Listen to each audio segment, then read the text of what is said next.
Olá, eu sou Cláudia Fernandes Eu sou Rosana Oliveira, e esse é o podcast Tô Calma. mas estou nervosa.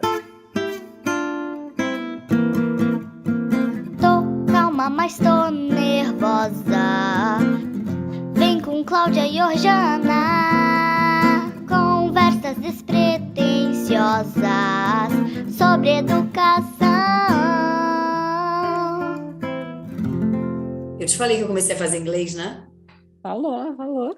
Cara, amiga, pra você ter ideia, a primeira aula de inglês, né? Porque as professoras são da Filipinas, então elas não falam português. Eu tava tentando explicar para ela que eu não tava entendendo o que ela tava falando, e ela fazia uma cara assim para mim, tipo, também não estou te entendendo, sabe? Cara, mas assim, eu fiquei tão nervosa que não acabou a aula, mas eu chorava, Claudinha. Falei, gente, olha quanta crença tem por trás de um aprendizado relacionado ao inglês, né? E aí que eu fui começar a investigar, né? O quanto a minha história com o inglês, muito mais medo, né, de falar, do que de fato. Mas você não lembra da cena? Ai, gente, pelo amor de Deus, amiga. Fale desta cena. Não, minha amiga, me ajude. A gente acho que no aeroporto da Dinamarca, né? A gente é muito chique, né? De Copenhague. Aliás, eu tenho que lembrar, o que eu lembro disso também, cara, foi quando a gente chegou em Copenhague, a sua felicidade, Claudinha. Cara, que coisa mais linda, assim. Como você saboreia a vida, sabe? Você começou a pular, você lembra disso? Falou, onde a gente tá? Onde a gente tá? E que eu lembrei, eu falei, verdade, a gente tem que comemorar, a gente tem que... Sabe? Você lembrava disso, assim, né? Porque às vezes a gente planeja tanto, chega num lugar, você não saboreia, não curte, né? Não toma de canudinho, sabe? Como você ficou feliz de estar ali, né? Muito massa, mas enfim, né? A gente foi numa cafeteria, não foi? Eu não sei como é que eu cheguei lá, né? Sem falar uma palavra em inglês, acho que foi um processo mesmo que me fez chegar, né? Trabalho de terapia. E aí, lembra que a gente, no começo, a ideia era que a gente fosse junta, e aí a gente me comprou a passagem errada. Foi? E aí, pronto, eu tive que fazer toda a viagem sozinha. Eu achando que eu ia na sua cola, né? Porque você é professora de inglês, né? Então, eu falei, cara, pronto, eu tenho uma pessoa para... E vocês me garantiram, né? Tanto você como as meninas, não, fica tranquila, a gente tá junto, vamos te apoiar. Eu fui na bengala mesmo, não foi no apoio, eu fui no desespero, sabe? Tipo, não vou conseguir ir no banheiro sozinha. E aí, quando chegou na cafeteria, eu pedi a você, né? Eu falei, Claudinha, pede lá um café com leite para mim. Aí você para mim, não, como é que é café em inglês? Eu conto isso para Alice. Aí eu, coffee, Claudinha. E leite? Milk. É só você falar isso. Eu falei, ai, gente. Aí eu fui e falei. É muito mais a vergonha, muito mais a insegurança, muito mais essa questão do senso de incapacidade, de que o outro é melhor e de que o outro consegue, né? E aí a gente não consegue perceber que tudo isso, que esse outro, ele sempre serve para a gente como um grande espelho. E às vezes a gente demora anos até de pessoas que a gente admira profissionalmente, pessoas na nossa família, a gente demora anos para a gente falar assim, cara, tudo que eu admirava e que eu via em tal pessoa, hoje eu consigo reconhecer.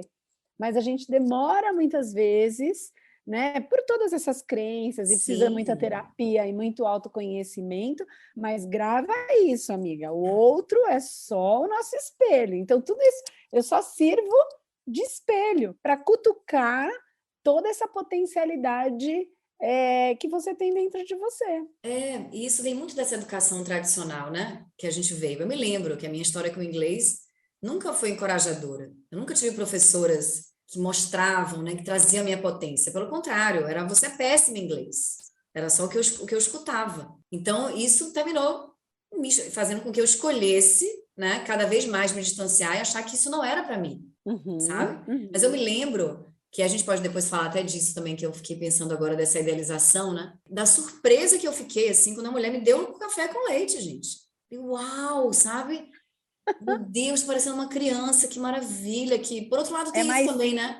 É mais simples do que eu pensei, né? Foi essa Exato, assim. questão. Mas, Eugênia, essa questão de... eu nunca tive um professor que trouxe essa minha potência. A gente precisa lembrar que, historicamente, lá atrás, né, o professor, qual era o papel do professor? o detentor de todo o conhecimento.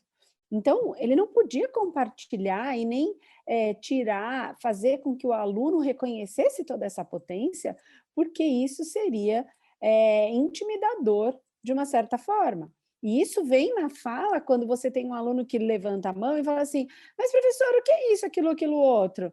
Ah, menino, fica quieto que não é hora de ver isso agora não, você só vai ver isso no 3º ano, no 4º ano, no 5º ano. Por quê? É uma forma de bloquear, né? Então não tinha essa questão da construção do conhecimento. O conhecimento ele vinha da única fonte que era o professor. Imagina que loucura isso hoje, que o cara pega o celular, o tablet dele, vai no Google da vida e debate com o professor. E isso pode ser horrível ou, de uma outra perspectiva, pode ser incrível, né? Porque, na verdade, né? Porque é muito louco, né? A gente imaginar que tem uma pessoa detentora do conhecimento, né, que vai te dizer se está certo ou errado, diante de tantas opções que a gente tem, né? Sabe? Tantos caminhos que a gente pode trilhar, né? Isso está sendo discutido mais, mas eu venho de uma geração que era essa, né? Se você está tirando nota baixa, você não sabe inglês, você tem uma dificuldade com o inglês, é ruim para você, né? Que aí tem também essa relação com a nota, né? É isso que eu ia falar, a nota, a prova, né? E a nota, a prova, ela dizia tudo, quer dizer, ainda diz muito, né? Diz entre aspas, né? Mas ainda é considerado um instrumento que tem um peso muito forte, mas assim, e todo o resto, né? E todo o esforço e tudo que o aluno tentou fazer, né? Em relação a tirar esta nota, ou mesmo no processo, nas aulas, né? Todo esse esforço, assim. E o aprendizado, né, amiga? Assim, o errar. Eu me lembro que nessa aula que eu estou fazendo agora, eu teve uma hora que eu me desculpei com a professora, porque, enfim, não lembro exatamente, e ela olhou para mim assim, é interessante essa coisa cultural, e dela não saber o português, né? E eu não saber o inglês, tem um lugar ali que a gente se comunica no mesmo lugar, né? Porque ela também não sabe português. Apesar dela estar me ensinando inglês, ela também tem um lugar ali em que ela fica um pouco perdida quando eu me perco e eu uso um português ou eu falo que eu não entendo, ela tem que ser criativa, né? E aí ela falou para mim assim com um rosto assim bem curioso, assim, mas você está aprendendo, sabe assim, tipo curiosa? Tá tudo bem, tá Não tudo estou bem. entendendo por que você está se desculpando. Ela com uma clareza muito simples, não, mas você está aprendendo, porque a nota tira muito esse lugar, né? Porque você está, se você tira uma nota baixa, é como se você não pudesse errar. Então, o erro é algo ruim. Exatamente. O erro, ele na área da pedagogia, ele tinha que ser punido e banido. Então, é daí que vem a história de você escrever o casa com Z, vai escrever 150 vezes casa com S. Então, a punição, né? Então, assim, eu tinha disso na escola. Eu lembro, olha, se escrever essas palavras erradas, você vai ter que escrever 10, 15 vezes. E eu escrevo errado pra caramba. Não é? Então, mas essa era a visão de erro. Erro tem que ser punido e banido, para que ele seja banido. Entende? Que vem muito essa questão do sofrimento. E a questão da nota, isso que você falou, né? Eu acho que traz a questão do rótulo.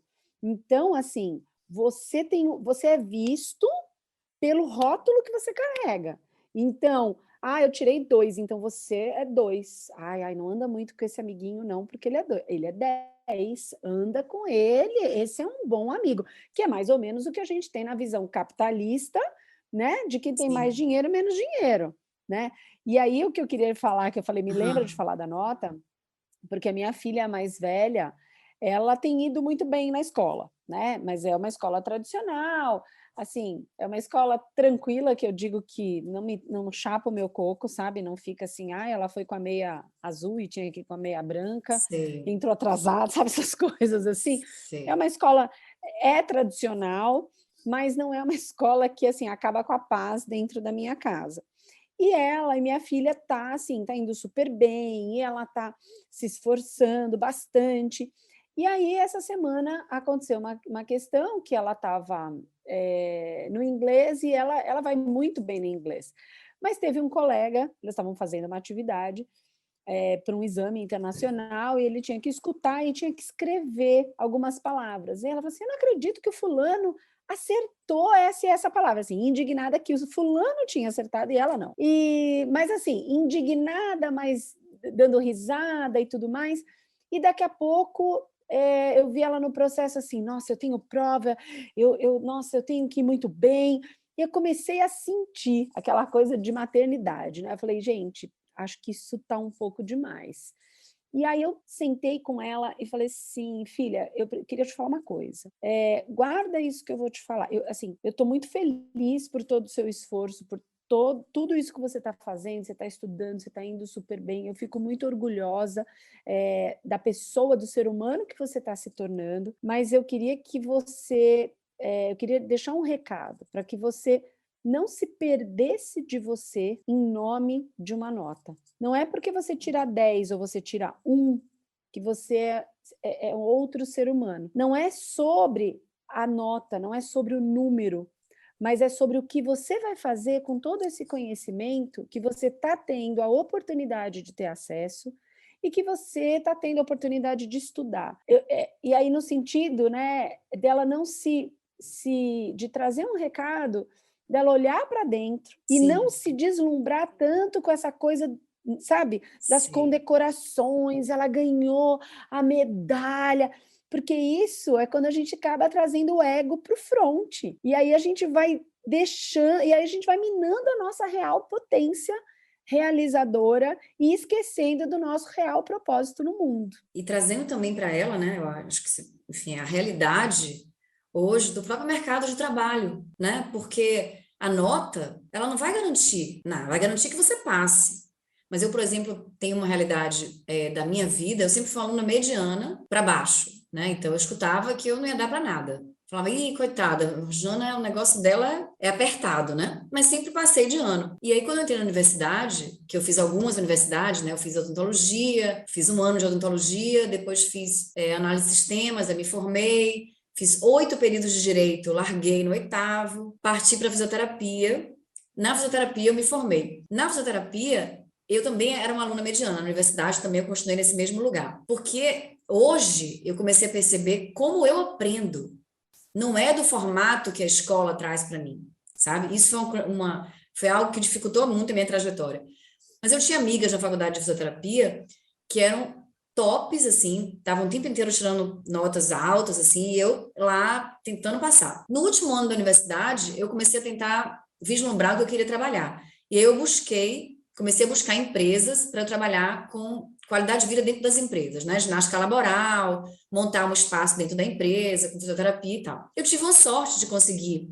Eu busquei, amiga, pelas folhas amarelas. Lembra aquelas folhas que você ficava buscando? Lembro. Uhum. E aí a pessoa do outro lado gostou da minha voz e falou, vem aqui. Aí eu fui, apresentei a proposta, fiz um dia lá gratuito. O presidente da empresa me perguntou se eu podia montar um CNPJ em pouco tempo para trabalhar lá. Montei, fiquei lá 10 anos. Quem eram as minhas funcionárias? As minhas amigas que tiravam 10. Cara, que precisavam de trabalho, sabe? Que estavam lá e eram excelentes profissionais. Eu ofereci trabalho para muitas delas, sabe? Quer dizer, aquilo para mim foi, meu Deus, sabe? Que loucura que a faculdade, que a escola, né, coloca esses alunos que não são alunos que estão como se esses alunos, como se isso fosse uma garantia, entendeu? Não tem garantia. Ainda tem isso. Tem, né, um lugar que precisa ser visto, de dedicação, como você falou, né? Pô, tá se dedicando, tá, né, tem uma sensação boa, mas realmente é muito importante trazer isso para a realidade, porque a realidade é outra. Então, eu acho que a gente precisa entender que a gente está imerso nesse mundo capitalista. Ou seja, precisa se vender, precisa ter mais, é o dinheiro, né? Money talks, tem uma expressão em inglês que a gente fala money talks, é o dinheiro que fala, né? O dinheiro que manda e que comanda. E aí eu acho que isso a gente está imerso numa sociedade. Agora a gente precisa trazer, e aí eu acredito que isso é responsabilidade de pais, de família. A gente precisa trazer esse olhar menos capitalista de que o nosso filho não vale a nota 10, ou de que o nosso filho... por quê? Então, hoje ele vale 10, então eu dou, sei lá o quê, um sorvete, R$100, não sei. Então, amanhã, quando ele tirar 2, eu fico de cara feia. Ele, obviamente, quando tirar 2, já vai se sentir, né, a pior das criaturas. Então, eu acho que é esse espaço de falar, porque o que eu quero dizer é, as escolas, elas vão tá colocando o ranking dos melhores alunos, porque isso vai trazer mais alunos, e isso, de uma certa forma, para algumas famílias, traz até uma questão de status. Então, o filho estudar em determinada escola, isso é um status. Não interessa se ele está sofrendo, não interessa se ele não está se encaixando, né? Tem uma amiga minha, professora, que fala muito bem. Ela fala, sabe aquele brinquedinho, aquele quadrado que tem várias formas geométricas, quadrado, estrela, círculo, e aí você tem que encaixar? E aí ela fala assim, tem pais que ficam tentando colocar o círculo no quadrado, sabe? Não encaixa, e não vai encaixar nunca, e não percebe que está tentando fazer essa junção, né, entre escola e filho, que é diferente. Então, eu entendo que nesse mundo capitalista, as escolas, entre aspas, estão fazendo o trabalho tradicional delas, né? Ranquear, de fazer. Então, o que cabe a nós? Se eu não tenho uma outra opção, tá? Se eu não tenho uma outra opção, e aí é isso que a gente gostaria, eu queria que a gente batesse um papo sobre isso, porque você é a minha musa inspiradora de, cara, assim, você mudou de estado por conta da mudança que a escola provocou em você. E aí, como que a gente pode viver nesse mundo, né, dessas escolas mais tradicionais, dessa questão do ranking? Então, acho que uma das questões que eu vejo é os pais, a família, ter essa conversa franca. E a gente, enquanto pai, a gente tomar cuidado para a gente também não se vislumbrar com essa questão do 10 dos nossos filhos. Porque senão a gente fica, nossa! E aí a gente, poxa, quantas mães eu vejo, uma nem duas, cara, postando o report card, como é que fala? O boletim do filho no Facebook, entendeu? Sei. Sabe? É um troféu. Então, poxa, minha filha é mais do que as notas que ela tira na escola. Tô calma, mas tô nervosa.